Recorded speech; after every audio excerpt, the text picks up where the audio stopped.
2 computer engineers and 2 electrical engineers.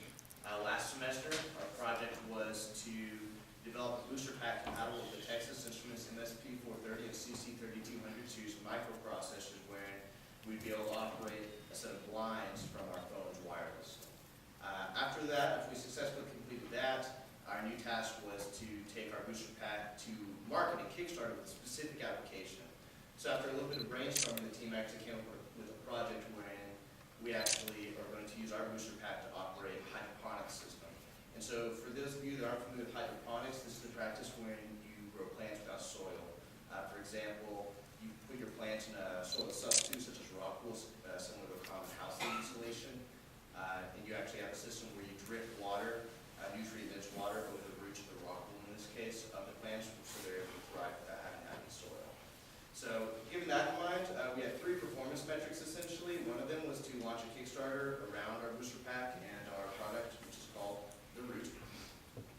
Another one was to have our booster pack run the root system, which entails consistently and effectively watering our plants autonomously, and having it all run off of a lithium-ion battery that's charged by one 6-inch by 6-inch solar panel.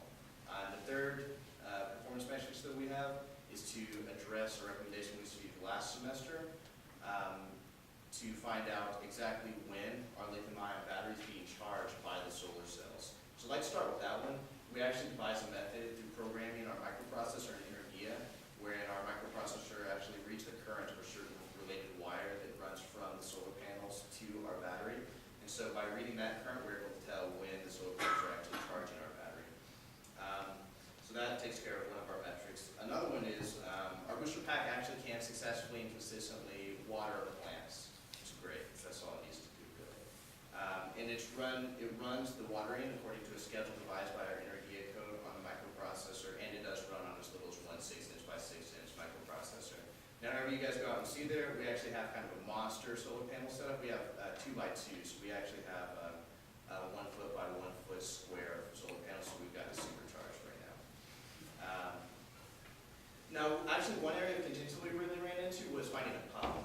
Finding a pump that runs at less than around 5 volts, which is essentially the efficient voltage output of our processor, was really difficult because they were all just too weak. So we tried with a lot of techniques, whether it be different reservoirs, irrigation systems, different pumps.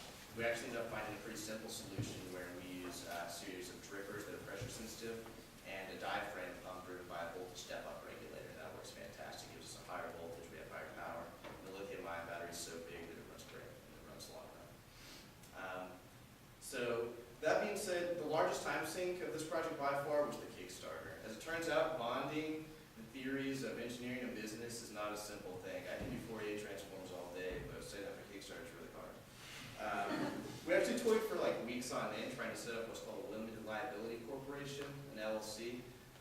And at the end of it, we actually ended up speaking with an attorney who essentially told us that we didn't know anything and that it was not worth our time to deal with the tax issues later on down the line as compared to the benefits of having the LLC now. So we still need to have some sort of a corporation or an entity set up to be eligible to start a Kickstarter. So one of our members actually used their own social security number, God bless them, to set up a sole proprietorship so we could be eligible for a Kickstarter.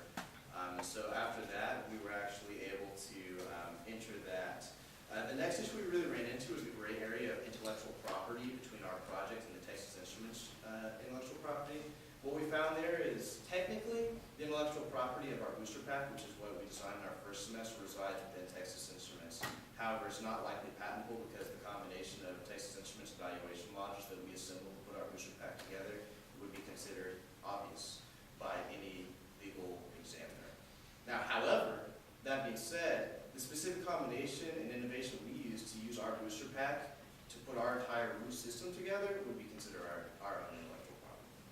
So after we passed the legal and administrative aspects of our Kickstarter, the real work began. Getting an engineering product ready for launch on Kickstarter requires a whole lot of prep work. We had to script and film like 30 takes of a 3-minute video. You wouldn't think it'd be that hard, but it is. Because it needed to transmit all the information that we needed to transmit about our product, but also be short and catchy enough for people to finish it and be interested in our product. We actually have about a 45% completion rate of people who open up our page on our video, which is pretty standard for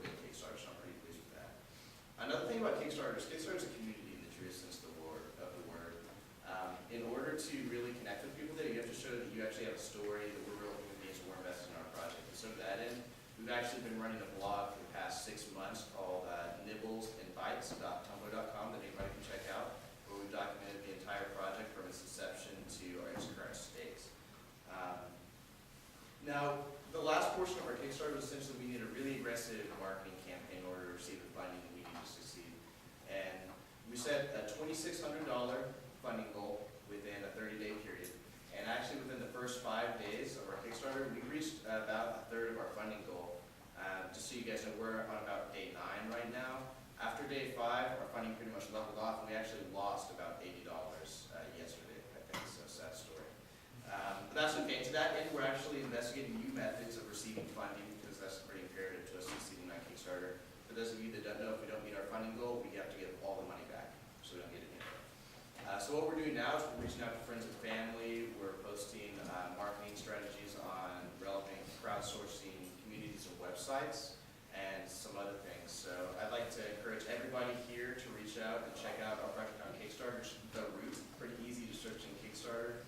So as the UT Dallas Johnson School of Engineering's very first Kickstarter senior design project, I implore you all to check it out, not only as our peers, but as people who want to invest in the legacy of UT Dallas itself. And every donation counts, even a dollar. We'll give you a huge thank you and a shout out, either a nice shirt or even one of our our intellectual property owns. Thank you all, and do you have any questions? Yeah. What sort of water pressure do you need? Well, do you remember what kind of water pressure we need? We have 2 different sizes for our bucket. One is about a half foot tall, and the other one's about a foot tall. So each one requires a little bit different. It's only driving the water up a little bit, because it doesn't really matter how many drippers you have. It actually just matters how high you have to